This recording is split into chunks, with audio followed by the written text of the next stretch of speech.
Mary and Ron, thank you. Right now, we actually had an interview that was scheduled with Senator John Curtis, and he's joining us live right now. We're not going to be discussing the issues we had slated today. There's a lot of issues going on in Washington, D.C. Senator Curtis, can you hear us right now? I sure can, Heidi. Yeah. Thanks for joining us. I was looking forward to our conversation today about a lot of the issues in Washington, budgets, but right now we're on the air with live breaking news about the shooting at UVU campus. My son and thousands of others were there live when this happened. Give me your reaction of what we're seeing today in our political climate and what happened here in Utah today. Well, first of all, to your son, to the thousands and thousands that were there, my heart just aches, and of course, to the victim, that is just something that I can't quite comprehend. I think, to answer your question, for me, this is different because this is my backyard, right? We've seen these things happen around the country, and I always think, well, that will never happen to me. That will never happen in Utah. When it happens so close to home, I think it has an impact that couldn't happen any other way. You are the former mayor of Provo. Like you said, Utah County is home to you. Utah Valley University, a growing university and the largest student body that we have here in the state of Utah right now. Charlie Kirk has had some people that have been saying that they didn't want him there, starting some petitions before he started these campus tours.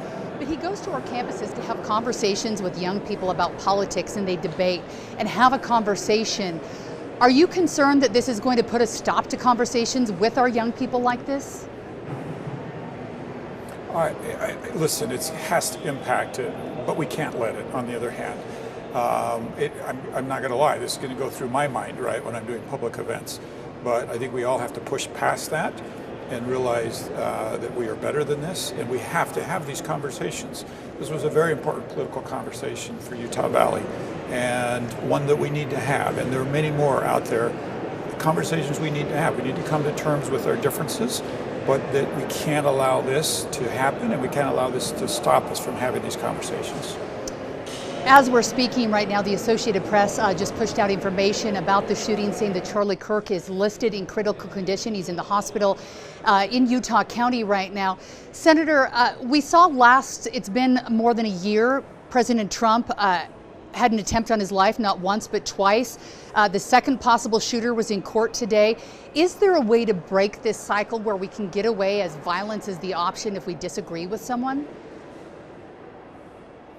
Listen, we must, and I re-express my commitment to address this in a way that de-escalates and not escalates this, but I think there's too many who are actually escalating this political angst, this violence that we're seeing.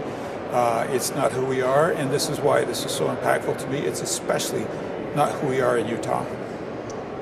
After an event like this, mental health is going to be an issue for students on our campus that witnessed this. My son's saying that there was thousands of students there standing around the stage when this happened. There's also going to be calls for talking about the Second Amendment. Where does the conversation in your mind go from here? Well, I think the questions you've asked are the right questions to ask. We can have the conversations about mental health, we can have the conversations about firearms, but we really have to change the way that we're addressing and talking about issues and those that we disagree with. I think we probably all know families who have heated conversations at the dinner table that shouldn't be the type of conversations that we're having within families.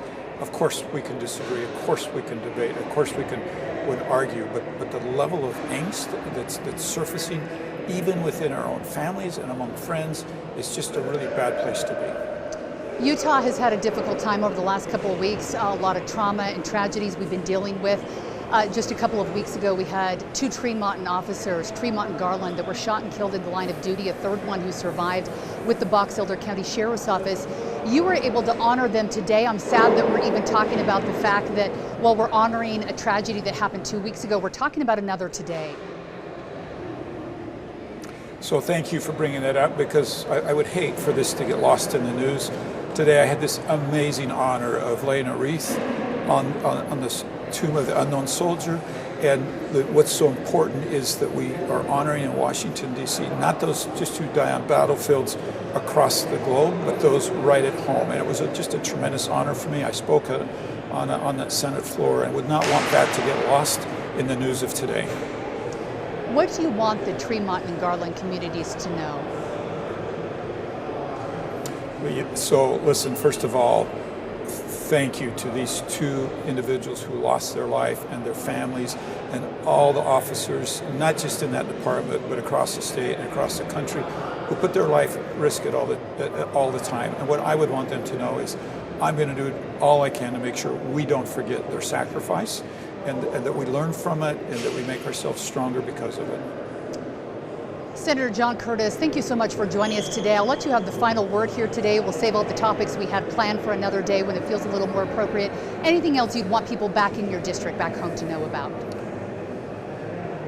Yeah, listen, my heart goes out to Charlie. The fact that he's in critical condition actually gives me a little bit of hope that he'll be okay. I hope that he will. My heart goes out to really everybody who was there, as you mentioned. They too are victims today. And I hope Utah can quickly heal and move on to be the great state that we know that we are. All right, Senator John Curtis joining us from the Russell Rotunda on the complex there of the Capitol today in Washington, D.C. Thanks so much for your time.